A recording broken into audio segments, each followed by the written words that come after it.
ससुराल में वह पहली सुबह मुझे आज भी याद है। कितनी घबराकर मैं उठी थी, या सोचती हुई कि कहीं देर न हो जाए। सब न जाने मेरे बारे में क्या सोचेंगे। केवल एक रात ही तो नए घर में कटी थी और इतना सब कुछ बदल गया, जैसे आसमान में उड़ती चिड़िया को किसी ने मोती की लालच देकर पिंजरे में कैद कर लिया हो। शुरू के कुछ दिन तो यूं ही गुजर गए। एक दिन हम बाहर घूमने गए। जब हम घर वापस आए तो सासू माँ की आंखों में खुशी तो दिख रही थी, लेकिन अपने बेटे के लिए ही।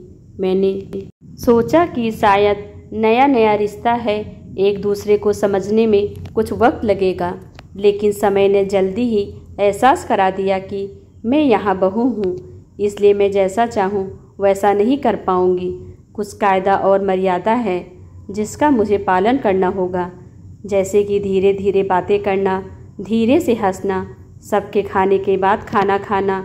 यह सब आदतें मुझे अपने आप आ गई। माँ से भी बात कम होने लगी, जिसकी वजह से मुझे पीहर की याद आने लगी। ससुराल में पूछने पर कहा गया कि अभी नहीं, कुछ दिन के बाद जाना। जिस पति ने शादी के समय कहा था कि आपकी बेटी पास में ही तो है, कभी भी आ जाया करेगी, उसके भी सुर बदल गए। अब मुझे धीरे धीरे यह समझ में आ गया था कि शादी कोई बच्चों का खेल नहीं है। इसमें केवल घर नहीं बदलता, पूरी जिंदगी बदल जाती है। अब मैं कभी भी उठकर अपने पीहर नहीं जा सकती, यहाँ तक कि पीहर वालों को भी मुझसे मिलने के लिए पूछ कर आना पड़ता है।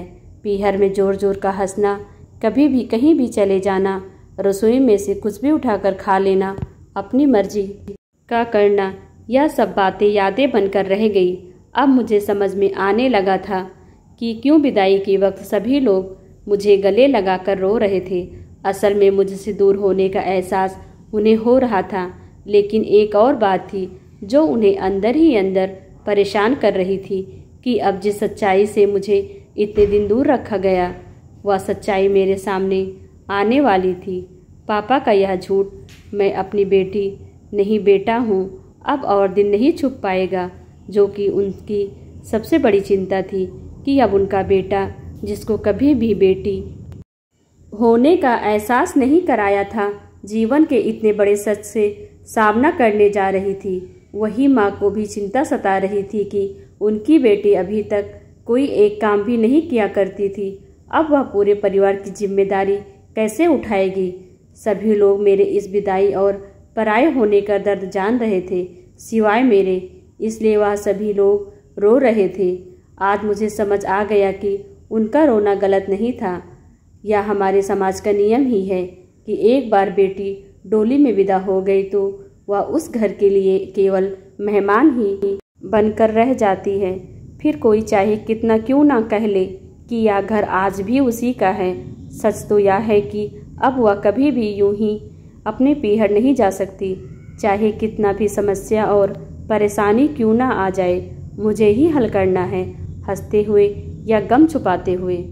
दिल से उसे अपना कर देखो, गले एक बार लगा कर देख, भूल जाएगी मायका अपना, बहू को बेटी बुलाकर देखो। तो दोस्तों, आपको ये कहानी कैसी लगी कमेंट कर हमें ज़रूर बताएं। वीडियो को लाइक कर चैनल को सब्सक्राइब करना बिल्कुल भी ना भूलें। Thanks for watching.